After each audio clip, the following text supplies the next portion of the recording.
What comes to mind is what we had happened 5 years ago, right? When we had the pandemic, where everything was pretty bad, and no one knew will we ever recover from that. And it was actually astonishing on how quickly the industry recovered. That is, people are just as soon as they have discretionary income, they spend it on travel. So that has remained one of the top spending categories of people. So we recovered from the pandemic way faster than some people might have thought. And if you go back a little bit more, you said like 10 years, what happened at the time? For sure, I would say the world got a little bit more mobile, more cross-border. There were more airports and airplanes as well that made those things easier.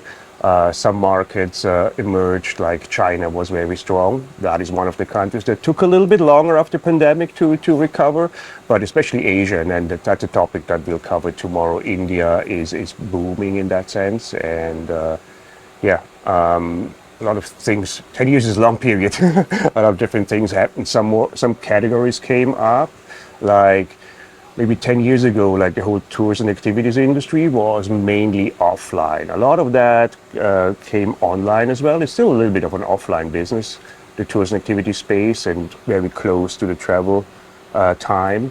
But that gained a lot of momentum, a lot of investments as well.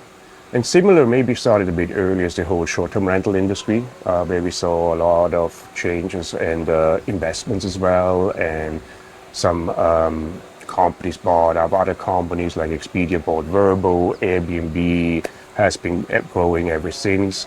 That industry now, after they really saw a boom during the pandemic, because it was just, you had your private home that you could stay on.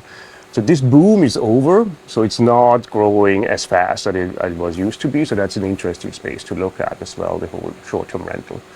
In other terms, like the hospitality industries, the ADRs and the prices for hotel rooms have been pretty high over the last couple of years. I cannot say that for every country, I'm not sure about that, but like I live in the US, so the hotel prices, they went up, the availability actually went down, so meaning the available rooms went down. Various reasons as well. Some has to do with just some hotels are out of the market, but also the demand is super high, and that's why they could also increase prices. So everyone is doing pretty well. Of course, at the moment there is some uncertainty in the market with everything going on around the globe, but I really believe, because there is still this the top spending category that people want to do is travel. No matter how bad it gets, it will go up again if very soon.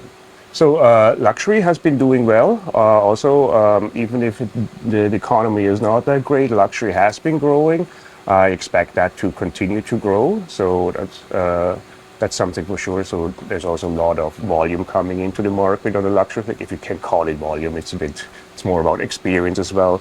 So that for sure. Package travel has seen a boom over the last couple of years as well. So the tour operators, classic tour operators, which a couple of years ago you would have thought it won't be such a great business, but all of the big players are actually doing very well. India is really an interesting case. So you see, they have more than 1.4 billion people. But just the sheer size of the market is huge. But if you look a little bit deeper, about half of the population in India is 25 years and younger. So they're very digitally savvy. They've grown up with mobiles and everything. That means they're ambitious. They wanna explore the world as well. So that will lead to even more growth in India, more growth than we have seen so far. The growth we've seen so far is like what our research says. Like in 2023, there were $36.8 billion that were generated out of India. That will increase to, if I'm right, I believe 65,000 projected in 65 billion projected in 2027. That is all driven through the population size, the young people that are there. The government is pouring a lot of money in infrastructure. Airports increased, more than doubled since 2014, and it will be 200 operational airports by the end of this year. About that, 2,000 aircrafts are on the order books in India. So that also allows second and third tier cities.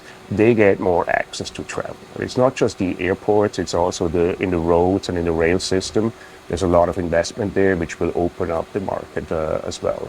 So those are some of the things. So growth will be big, very interesting to look at. Will also be, like what I said, the young people tech savvy. From all the online bookings, 68%, I believe, was the number of people of the bookings are made on mobile. So that is much higher than in most other markets. So that will be an interesting discussion tomorrow on stage as well, on how these the leaders in the industry, especially in India, and how they see that. India is investing into the super apps as well, which not many super apps already exist, but they have an opportunity there to really do that. So the impact of India, back to your question, for the global travel and tourism is already big, and I think it will increase by a lot over the next couple of years. It will really be the powerhouse, and we won't see other markets with such a big growth, I believe. I would say sustainability is always important to have a look at, not just the environmental part, but also the economic and the cultural part. So yes, what does it mean if let's say outgoing, if a lot of Indians coming to a certain place, the overcrowding, that's not Indians, but in general, the overcrowding could get worse, like we're here in Mallorca, where it is an issue. If you look to Barcelona or other cities or other regions, how do we manage that? That is not inherent to India, but there will be more travelers, so that's for sure. And how do that's the cultural then? How do people integrate within the society? Is it really just you're here to travel and don't connect with the local communities? You do not care about is money going to the locals, or is it just to the big chains? So I think that's always worth looking at, and we should all work on improving sustainability from all the aspects, the cultural one, the economic ones as well. And yes, with the rise of India, it will just add to the issues, if you want to call it like that, we already have. And I hope the whole travel and tourism industry together finds some good solutions. That cannot be done by just one market or one destination. It's very, very interconnected. India as a destination, I don't know too much. What comes to mind would be Taj Mahal, but I believe there we're going into what we just discussed is probably overrun. I don't know, I've never been there. I made it to New Delhi once and I was not smart enough to see Agra and the Taj Mahal.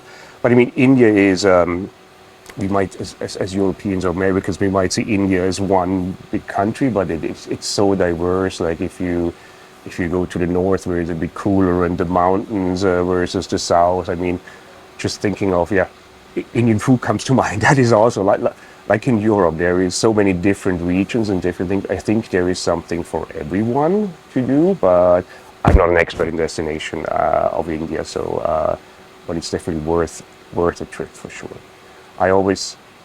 Me personally, think if I go to India, I want to have more time, which I currently don't have. So I want to stay at least for a couple of weeks, which I can do just to travel around a bit to see the different flavors of the country.